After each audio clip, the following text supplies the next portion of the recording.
नमस्कार, आप देख रहे हैं सनसेट टेलीविजन का विशेष कार्यक्रम नेशनल इवेंट्स और मैं हूं आपके साथ दीक्षा कोहली। 5 देशों के राजदूतों ने राष्ट्रपति भवन में राष्ट्रपति द्रौपदी मुर्मू को परिचय पत्र पेश किए। जिन देशों के राजदूतों में परिचय पत्र पेश किए गए उनमें अजरबैजान, लेसोथो, जाम्बिया, श्रीलंका और ग्रीस शामिल हैं। उपराष्ट्रपति जगदीप धनखड़ ने कहा कि राष्ट्रीय कैडेट कोर एनसीसी सांस्कृतिक, धार्मिक और भौगोलिक आधार पर एकीकरण को बढ़ावा देते हुए राष्ट्रीय अभियानों के राजदूतों के रूप में युवाओं का विकास सुनिश्चित करता है। दिल्ली में एनसीसी के गणतंत्र दिवस शिविर में कैडेटों को संबोधित करते हुए उपराष्ट्रपति ने कहा कि एनसीसी युवाओं की गतिशीलता का प्रतीक है। उपराष्ट्रपति ने कहा कि एनसीसी समय की पाबंदी, सहन शक्ति, वफादारी और कड़ी मेहनत की भावना पैदा करता है, जो आपको सक्रिय, रचनात्मक नागरिक और इस महान देश के सबसे मूल्यवान मानव संसाधन के रूप में आकार देता है। उपराष्ट्रपति ने इस बात पर खुशी जताई कि एनसीसी में बहुत प्रभावशाली ढंग से महिलाओं को ध्यान में रखकर बदलाव हो रहा है। NCC instils punctuality, resilience, loyalty and hard work that shape you all into active, productive citizens and most valuable human resource of this great country. By your actions and conduct, you all exemplify unity in diversity.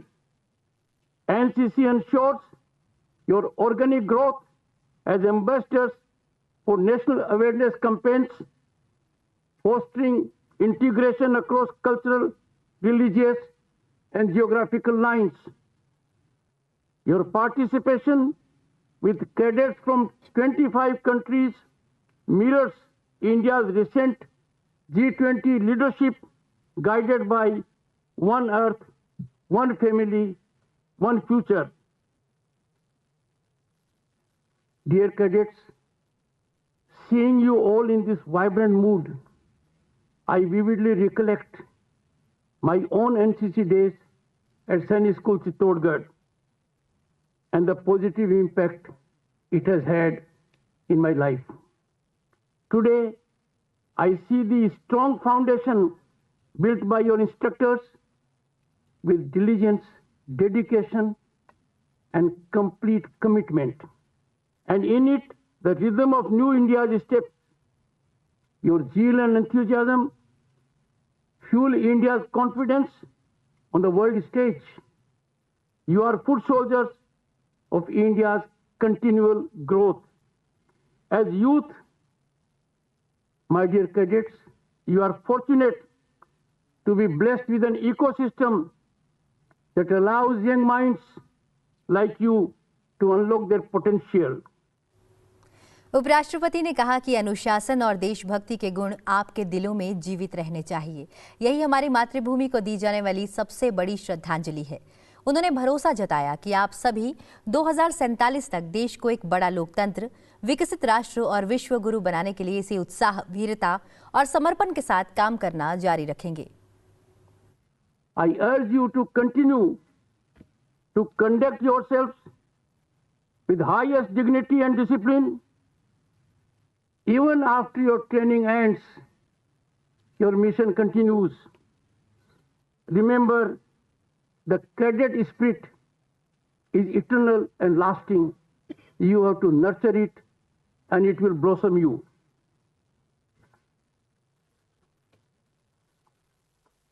The qualities of discipline and patriotism must remain alive in your hearts.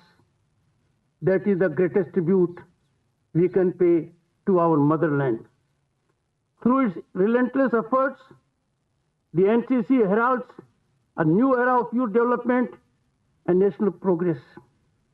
It is one platform that helps youth of the country to channelize in a structured manner their energy for positivity. I am confident that you all will continue to work with the same enthusiasm, valor, dedication, commitment to make our Bharat the largest democracy on the planet, a developed nation, and a world power by 2047. This camp dear cadets, holds a glorious history and immense future potential.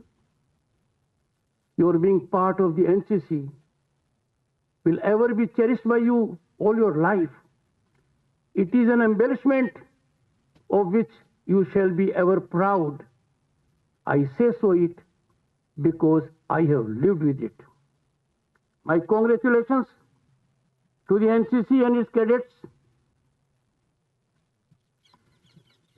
and a sense of gratitude to the commitment and dynamism of Lieutenant General Gurbir Pal Singh Ji, Director General NCC, a man who has embedded discipline, decorum, direction in your hearts.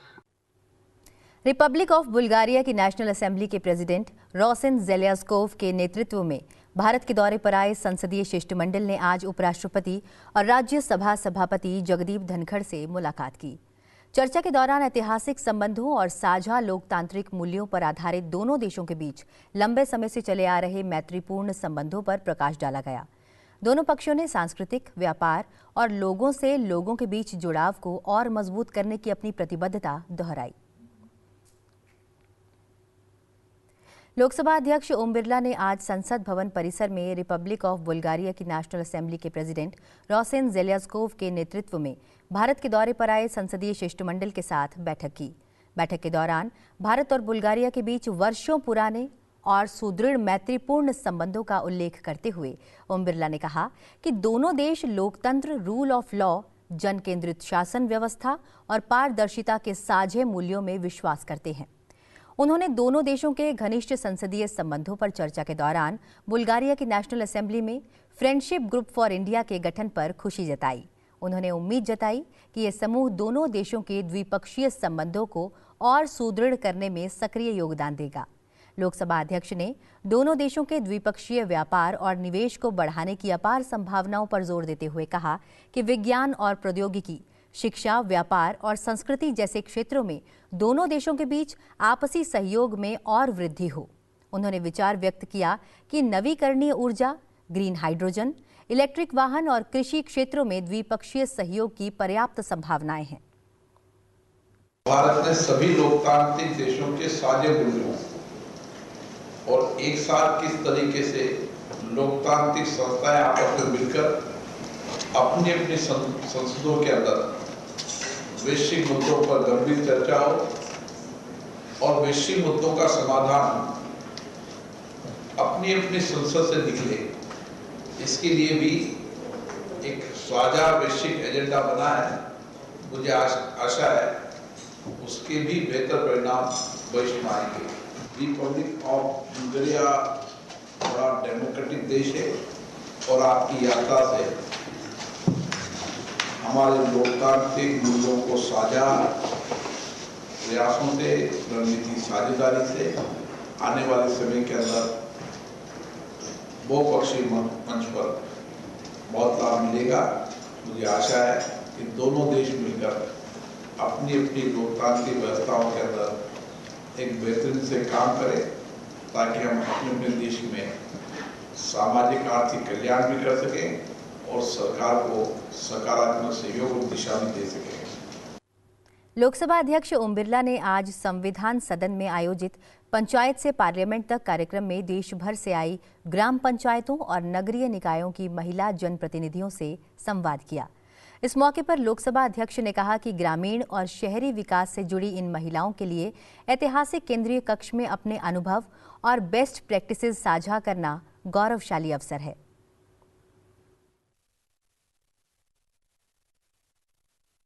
हमारे लोकतंत्र की सबसे मजबूत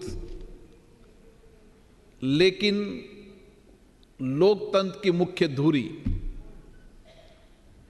ग्राम पंचायत हो चाहे शहरी इकाई हो, उसकी महिला जनप्रतिनिधि आज इस संविधान सदन के केंद्रीय कक्ष में आई है। ये केंद्रीय कक्ष जिसमें भारत की आजादी की गाथा लिखी गई, इसी कक्ष से आजादी और सत्ता का हस्तांतरण हुआ और इसी ऐतिहासिक कक्ष के अंदर भारत का संविधान बना, जहां सबको समानता का अधिकार दिया, सबको न्याय का अधिकार दिया। इसलिए इस ऐतिहासिक कक्ष का बहुत बड़ा महत्व है और उस ऐतिहासिक कक्ष पर आज आप चर्चा करेंगे, संवाद करेंगे, अपने अपने अनुभवों को साझा करेंगे, अपनी अपनी ग्राम पंचायतों की बेस्ट प्रैक्टिस को साझा करेंगे और अपनी अपनी पंचायत और नगरीय इलाके में जो आपने सामाजिक आर्थिक कल्याण के लिए काम किया, समाज के अंतिम व्यक्ति के जीवन के परिवर्तन करने के लिए आपके जो सार्थक प्रयास किए, उसके अनुभवों को भी आप साझा करेंगे। हमारे लोकतंत्र के अंदर हमारे अनुभवों को साझा करना, चर्चा करना, संवाद करना, यह हमारे लोकतंत्र की विशेषता है। लोकसभा अध्यक्ष ओम बिरला ने कहा कि भारत विभिन्नताओं में एकता का देश है। उन्होंने कहा कि हम सबको जोड़ने का काम लोकतंत्र कर रहा है। भारत एक देश है जहां अलग अलग संस्कृति, अलग अलग विचारधारा, अलग अलग वेशभूषा, अलग अलग खान पान, जितनी हमारी विविधताएं हैं उतनी विविधता दुनिया में किसी देश में नहीं है। लेकिन इतनी विविधता होने के बाद भी हम सबको जोड़ने का काम ये लोकतंत्र कर रहा है और इसीलिए 75 वर्ष के अंदर 300 से ज्यादा, 70 से ज्यादा आम चुनाव हुए, सहज रूप से सत्ता का हस्तांतरण हुआ। हमारी सबसे मजबूत ग्राम पंचायत इकाई के अंदर भी लोकतांत्रिक व्यवस्था से चुनाव होता है। हमारी शहर की नगर निगम, नगर पालिका के अंदर भी हमारी लोकतांत्रिक व्यवस्था से चुनाव होता है और उसके चुने हुए जनप्रतिनिधि गांव में विकास की योजनाएं बनाते हैं, शहरों में विकास की योजनाएं बनाते हैं और ग्राम सभा के माध्यम से गांव में चर्चा कर कर, संवाद कर कर, विचार विमर्श कर कर किस तरीके से हम हमारे गांव को समृद्ध बनाए, विकसित बनाए, इसके लिए लगातार आप चर्चा करते रहते हैं। लोकसभा अध्यक्ष ओम बिरला आज institute of company secretaries of India के कार्यक्रम में शामिल हुए। उन्होंने कॉरपोरेट गवर्नेंस में उत्कृष्टता के लिए राष्ट्रीय पुरस्कार के विजेताओं को सम्मानित किया। साथ ही उन्हें बधाई और शुभकामनाएं भी दी। इस मौके पर उन्होंने कहा कि आर्थिक बदलाव में कंपनी सेक्रेटरीज की अहम भूमिका है।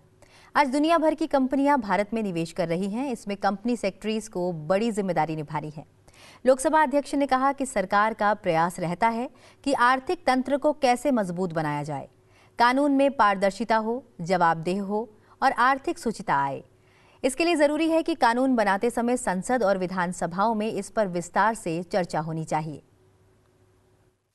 कानून बनते समय अगर संसद और विधानसभाओं में तर्क के साथ डिबेट होगी, चर्चा होगी, तो बेहतर परिणाम आएंगे। कई बार सरकार कानून लाती है, कानून नौकरशाहों के द्वारा तैयार किया जाता है, लेकिन लेजिस्लेटिव ड्राफ्टिंग करते समय जो ब्यूरोक्रेटिक सिस्टम के लोग हैं वो बहुत अनुभवी नहीं होते और लेजिस्लेटिव ड्राफ्टिंग के समय अगर एक कमी रह जाती है तो उसका बहुत लंबे समय तक प्रभाव पड़ता है। और इसीलिए मैं संसद में देखता हूं कि जब चर्चा हो तो विशेष रूप से जनप्रतिनिधि उस एक्ट को, उस कानून के अंदर जो कुछ भी धाराएं लाई जा रही है या बदलाव किया जा रहा है, हर सरकार की मंशा रहती है कि कानून पारदर्शितापूर्ण हो, कानून जवाबदेही हो, कानून के माध्यम से आर्थिक शुचिता आए, हितधारकों का हित संरक्षण रहे और आर्थिक तंत्र भी हमारा तेजी से बढ़े। सरकार का यह प्रयास रहता है कि हम आर्थिक तंत्र को कैसे मजबूत और सुव्यवस्थित कर सकते हैं, कानून के दायरे में लाते हुए हम किस तरीके से हमारी आर्थिक गतिविधियों को, जो बढ़ती अर्थव्यवस्था को और तेजी से ला सके, ताकि अंतर्राष्ट्रीय स्तर पर भारत की प्रतिष्ठा बनी रहे और भारत की कंपनियों की प्रतिष्ठा बनी रहे। राज्यसभा के उपसभापति हरिवंश पूर्वी अफ्रीकी देश युगांडा की राजधानी कंपाला में राष्ट्रमंडल के अध्यक्षों और पीठासीन अधिकारियों के 27वें सम्मेलन में शिरकत कर रहे हैं। इस दौरान आज यूथ और विमेन और हेल्थ एंड वेलबींग पर 2 अहम सत्र आयोजित किए गए। इस मौके पर उपसभापति हरिवंश ने कहा कि कोविड के दौरान भारत में विशेष इंतजाम किए गए थे। भारत में संसद भवन परिसर में सांसदों और उनके परिजनों के खास चिकित्सा व्यवस्था का इंतजाम है। India stands firmly committed to this constitutional guarantee. Presently, our head of the state herself is a woman. We now have 114 women members in both houses of parliament, including 10 ministers. In the lower house, 64 member parliaments are under the age of 40. Whereas in upper house, the total number of 36 MPs are below the age of 50. In our elected bodies at grassroots level, there are 1.45 million women members that constitute up to 50% of the total elected members. These local bodies are acting as training grounds for our future women parliaments. 21 states and 2 union territories of India have made provisions of 50% reservation for women in Panchayat Raj institutions in their respective state Panchayat Raj Acts rules more than 3 decades back. और फिलहाल हमारे विशेष कार्यक्रम national events में बस इतना ही। अभी के लिए दीजिए इजाजत और देखते रहिए संसद टीवी। नमस्कार।